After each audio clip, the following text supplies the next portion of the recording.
Әр кезеңнің өзінің озық сәттері де олқы тұстары да болды. Бірақ дәл бүгінгі таңда отбасы құндылығы бұрын соңды болмаған деңгейге түсіп отыр. Осындайда ауылдың кешегі берекелі де жарасымды тірлігі еске түседі. Қыз ұзату, келін түсіру, сүндетке отырғызу секілді тойлардан қайтқан апаларымыз бен әжелеріміздің қалтасынан тәтті жемеген бала жоқ шығар. Отау құрған сол жастардың жолы кейін екіге айырылыпты дегенді естімеппіз. Өйткені ол кезде ажырасып кету әр отбасы үшін ұят саналатын. Ал бүгінгі таңда бұл сөзге құлақ үйренді.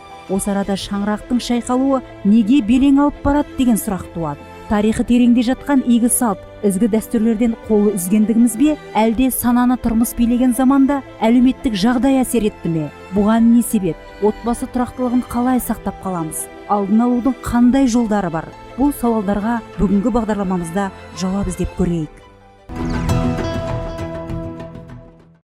Қазақстан Республикасы ұлттық экономика министрлігі статистика комитетінің мәліметінше, Нұр-Сұлтан қаласы бойынша некеге тұрғандар саны 2017 жылы 11.471 адам, 2018 жылы 11.404 адам, 2019 жылы 8.548 адам жұптасқан. Ажырасқандар саны 2017 жылы 3.667 адам, 2018 жылы 4.051 адам, 2019 жылы 3.453 адам айырылысқан. Үйленіп шаңырақ көтеріп жатқан жастар әрине бәрімізді қуантады. Алайда көп ұзамай ажырасып жатқандары көңілге қаяу түсіреді. Екі ортада қалған баланың тағдыры не болмақ? Әке шешесі бола тұра тірі жетімге айналғаны ма? Ойланып көрдік пе? Ажырасқан отбасылардың ортақ балалары 83%-ді құрайды. 400 мың ана баласыны жалғыз тәрбиелеп отыр. 60 мың жалғызбасты әке бар. Міне осыдан бала психологиялық көмекке зәру болады. Бұл жағдай оның тұлға болып қалыптасуына кедергі келтіреді. Ынжық, селқос, жасық, жауапкершілігі жоқ азамат болып өсуіне осындай жайттар әсер етеді. Ерлі зайыптылардың екі жаққа айырылуына не себеп? Әйел затының тұрмыс тіршілікке төзбеуі ме, әлде ер азаматтың отбасын асырай алмай жатқандығы ма? Это на что ссылается сторону, это вот супружеская неверность. Ерлі зайыптылардың бір-біріне сенбеуі, тұрмыстық зорлық-зомбылық, қаржылық қиындықтар, немқұрайлылық, бірге ұзақ тұрмау, соңында ажырасуға әкеледі. Оған маскүнемдікке тәуелдік те бар. Бұл жерде бізге анық болғаны, зорлық-зомбылық болған жерде маскүнемдікке тәуелділік, материалдық қиындықтар, ойын құмарлық та болады. Осылар бір-біріне әсер етеді. Қиындықтан қалай шығарын білмей, ұрыс-керіс басталады. Содан мықты жақ зорлық-зомбылық көрсетеді. Әйел талап етеді, ері орындай алмайды. Где бытовое насилие? Ойын құмарлықтың шырмауына іліну, яғни лудоманияға шалдығуына, шаңырақтың шайқалуына себеп болып жүр. Осындай ойынға құмартатындардың көбі күйбең тірліктен бой жазғысы келетіндер, жалғыздықпен басындағы проблемасын ұмытқысы келетіндер, және жеңіл ақша тапқысы келетіндер де бар дейді мамандар. Лудомания, игромания – это заболевание. Лудомания, игромания – бұл тәуелділік. Осы аурудың салдарынан ойын құмарлық процеске қатысады. Нәтижесінде бағыт-бағдарын жоғалтады. Ол ештеңені сезбей қалады. Қайда, қалай болған, осы ойын оны ұстап тұрады. Негізгі себептері көп. Ойын құмарлыққа адам жалғыз сезінгенде, қоғамнан алшақ болғанда, яғни қоғам оны қабылдамай қойғанда барады. Өйткені ол жерде оны жақсы эмоциямен өздерінің адамдай қарсы алғандықтан осы ойынға ынтыға түседі. Бір рет ойнайды, екі рет ойнайды, соңында ұтылады. Ол ары қарай ойнағысы келмейді, ақшасы таусылады. Осының салдарынан депрессияға ұшырайды. Сол сәтте өмірден алшақтайды, отбасының мүшесі болудан қалады. Қызметкерде бола алмайды. Соңына отбасында дау-дамай болады. Ойын құмарлық бұл өте жасанды зиянкес. Осы жағдайлардың салдарынан отбасында жағымсыз эмоциялар көп орын алады. Жиі-жиі ұрыстар, кикілжіңдер пайда болып, үйіп отырған шаңырақтың берекесі кетеді. Мұны емдемесе, ажырасуда көбейе бермек. Құмар ойынның алғашқы деңгейіндегілер тез емделетін көрінеді. 100%, да, 70%. Психологтар алғашқы деңгейін емдеуге көмектесе алады, егер ол осы ойынға құмар екен нақты мойындаса. Негізгі проблемалар интернет, компьютерлік ойындар. Бұған жас шектеулігі жоқ. Менің тәжірибемде көбіне 12-19 жас, 100%-дан 70% жоғары ауыр деңгейде болды. Мен оларға анализ жасап емделуге жіберемін, ал 30% емделуге болатын өзім сеземін. Олар осыдан құтылуға күрескісі келетіндер. Я как представитель науки. Мен заң ғылымының маманы ретінде бұл жағдайларды Айтар болсам, өмір қиындап кетті. Қарым қатынаста дау-дамай да көбейіп кетті. Адамдар күнделікті қарапайым қарым қатынасқа дайын емес. Олар ойлайды, ажырасу ең тиімді жол деп. Жанжал болса, демек ажырасуға жүгінеді. Дау-дамай қарым қатынастың аяқталуы емес қой. Қазір психолог, тренер мамандардың қолдауымен Қазақстан бойынша үлкен отбасылық сот жобалары жүзеге асырылуда. Мақсаты отбасы тұрақтылығын сақтап қалу. Әрине, ажырасуды түбегейлі шеше алмаймыз. Бұл табиғи құбылыс.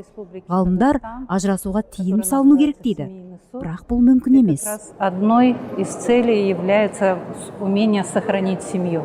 Британдық The Economist басылымының әлемдік рейтингінде Қазақстан ажырасу саны бойынша 10 орында тұр. Сарапшылар дау-дамайдың өрши түскендігі жайлы себептерін айтады. Ажырасуға арыз берушілердің көбі сотқа көбіне ашу үстінде келеді екен. Оказывается, что в основном... Арыз берушілер көбіне эмоциямен келеді. Олар некені бұзуға дайын болмайды. Біреуі келісім береді, біреуі келісім бермейді. Бірақ түбі ажырасумен тынады. Нәтижесінде отбасы шайқалып, бала зардап шегеді. Ал шаңырақ күйзеліске ұшырайды. Не хочет, соответственно, соглашается. Әлеуметтанулық зерттеулер бойынша ажырасуға себеп болып отырған жағдайларға өзара түсінбеушілік пен тұрмыстағы түйткілдер, әлеуметтік мәселелер жатады. Бұған ең алдымен құндылықтардың өзгерісі себепкер болып отыр дейді мамандар. Практика рассмотрения дел в суде показывает, что, например, вот случай такой. Істі қараған кезде мен дәл қазіргі сәтте болғанды айтайын. Бүгін жас отау иелері ажырасты. Кешегі бүгінгіні мысал ретінде осыдан ақ көруге болады. Қалай болды? 3 жыл бірге тұрған. Жарайды, неге ажырасты? Біз бір-бірімізге сәйкес емеспіз деді. Үйлендіңдер, балаларың дүниеге келді емес пе дедім. Отбасылық өмірді бұлай қиын деп ойламаппыз. Сондықтан бір-бірімізді қинамай ажырасуға бардық. Сонда олар некеге отырғанда отбасының не екенін түсінбеген. Ортада бала қалды. Мен ойлаймын, әр отбасын құрушы жастар бізге қарағанда өздері көбірек жұмыс істеген жөн. Отбасының не екенін біліп барып құрса, балаға қалай тәрбие беруді, қарым-қатынастың балаға қандай әсер ететінін, ары қарай өмір сүруді олар бәрін білуі керек қой. Вообще, значит, какие последствия? 2019 жылдың 9 айдағы статистикалық мәліметінде 2019 жылы арыз бергендер саны 1811, қаралуға жібергендер саны 1401, ажырасқандар саны 792, татуласқандар саны 609. 2018 жылмен салыстырғанда арыз бергендер саны 1724, қаралуға жібергендер саны 1722, ажырасқандар саны 718, татуласқандар саны 502. Әр жылдағы арыз берушілердің көрсеткіші азаймаса кемімей тұр. Бұл көрсеткішті азайту үшін отбасылық сот жобасы жұмыс істеуде. Бұл жоба өз нәтижесін беріп жатыр. Өйткені бізде психолог, тренерлер жұмыс істейді дейді маман. Татуласу үшін тараптарға 6 ай беріледі. Сонымен қатар осы мерзім арасында сот тараптарды психологқа жіберіледі. Сонымен қатар медиаторларға, медиаторлар мен психологтар татуласу үшін себептерін біледі. Себептерін білген соң оның шешімдеріне келтіреді. Содан кейін осы отбасылық сот жоба бойынша әлеуметтік қызметкер бар. Олар көмектесетіні, егер де бір тарап жұмыс істемесе, соған жұмыс табу үшін әрекеттер жасайды. Егер де ішімдікке құмарлық болса, бір тараптардың соны наркодиспансерға немесе басқа да психотерапевтерге жіберіліп, соны осы құмарлықты жойып шешімге келеміз. Ғалымдардың зерттеуінше ажырасуға өтініш берулердің себебі анықталған. Жұбайларының өзін өзгертуге тырыспауы және қарым-қатынасты сақтап қалуға құлшыныс білдірмеуі салдары көпшілік жағдайда ажырасуға алып келеді. Әйелдер ер адамдарға қарағанда 2 есе көп ажырасуға өтініш береді екен. Біздің елімізде сот қызметкерлерінің айтуынша, әйелдердің 80% ажырасуға арыз берген. Сол арыз беруші әйелдердің бірі болған кейіпкерімізден не үшін ажырасқысы келетінін сұрадық. Меня зовут Ахметова Жанар, мне 31 год. Менің аты жөнім Ахметова Жанар. Мен 32 жастамын. Жолдасыммен келісім арқылы ажырасуға бел байладық. Арыз беруге себепкер менмін. 15 маусымда арыз бердім. Себебі түсінбеушіліктен болды.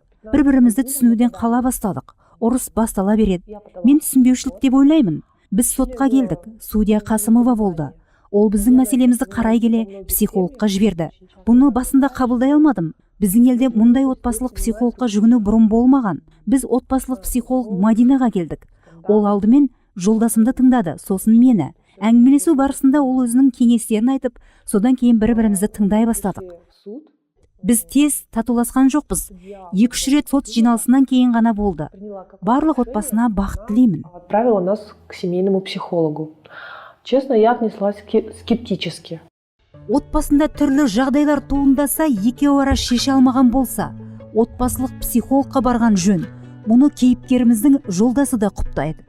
Думаю, что да, надо было обращаться к психологу, то что все равно. Психологтың жұмысының пайдасы тиді, бізді жақындастырды. Кездесу, әңгімелесу барысында үстімізге төніп тұрған ауыр жүкті алғандай болды. Шынайы ноталардың үндесуін сездім. Психолог Мадинаға рахметімді айтамын. Ажырасуға арыз берген отбасыларға татуласыңыздар деймін. Қысылмаңыздар. Тек жақсылық тілеймін. И обращайтесь к психологу, не стесняйтесь. Отбасындағы келіспеушілік пен түсінбеушілік ерлі-зайыптылардың бір-бірінің міндеттерін жіті білмеуінен туындап жатады. Бір-бірін жақсы түсінудің бір ғана кілті бар дейді ақын. Үй болудың, берік отбасы болудың сиқырлы кілті бар. Қалай болғанда екі отбасында тәрбиеленген адам бірін-бірі үнемі түсіне береді деу қиын ғой. Басқасын былай қойғанда өзінің әкеңмен, өзінің шешеңмен де көз қарасын үйленбей қалатын тұстар болады. Міне осындай кикілжіңдер туған кезде бірақ амалы, бірақ кілті бар. Бұл кешірімді бола білу. Бұл Құранда да айтылады, хадистерде де айтылады. Өзіңді сол анау жолдасының орнына қойып, мені қалай түсінеді, мен болсам не істер едім деген сауалдарды өзің қойсаң, сосын кішірейе білуге үйренсең, оны тақтыңнан түсіп қалмайсың. Құдай қосқан екі ел жарының алдында кішірейіп, кешірім сұрап, осы амалын үйрену керек. Түсінісе білудің, кішірейе білудің жолдарын табу керек. Міне ұзақ, жақсы, өнегелі отбасы болам десең, осы құпияны түсінсең болды. Әке көрген оқ-жанар, шеше көрген томпішер деген мақал текке айтылмаса керек. Қазіргі жаһандану, ақпараттандыру қоғамында интернет үрдісінің дәуірі жүріп тұр. Әлеуметтік желі арқылы танысып, үйленіп жатқан талай жұпты көрдік. Бір-бірін толық танымай, өзара кемшіліктерін білмей қосылып, кейіннен айырылысып жатады. Сондықтан баланы жастан демекші, кішкентайынан дұрыс тәрбие беріп, онымен әңгімелесе білу керек дейді маман. Поэтому нужно на уровне школы уже давать... Мектептік деңгейде оқушылардың тұлғаралық қарым-қатынасы мен коммуникативті мәдениетін қалыптастыруды үйрету керек. Бұған отбасыда көңіл бөлген жөн. Ата-ана баласымен сөйлесіп отырса, тек бұйрық беру арқылы емес. Елімізде қазір психолог мамандар көп. Олармен жұмыс істеу тиімді. Баланың жақындарынан бөлек пайдалы кеңестер береді. Қазіргі таңда талаптар көп. Бәрін жаңадан оқу керек. Өйткені неке отбасы жағдайы басқаша болып кетті ғой. И помогут решить ситуацию не так, как это делают близкие. Дініміз отбасы ұғымына үлкен жауапкершілікпен қарай отырып, бақытты қоғам орнатуды мақсат етеді. Өйткені қоғамның бұзылуы да, түзелуі де әуелі отбасынан бастау алады. Бағдарламамызды қорытындылай келе, себепсіз, жөнсіз ажырасу екі жаққа да абырой әкелмейтіні анық. Сол себепті отбасының тұрақтылығын сақтап қалуға, баланың болашағын ойлауға тырысу керек. Қай ата-ана болсын, баласының бақытты болғанын қалайды. Олай болса, бір-бірін сыйлай, бағалай білген, қадірін біліп, құрмет тұтқан жандардың бақыты баянды болмақ. Халқымызда ері әйелін сыйласа, ердің бақыт тапқаны, ерін елі сыйласа, әйел бақыт тапқаны деген мақалды әрбір отбасы ұстанса, еліміздің іргесі берік, керегесі кең бола түспек.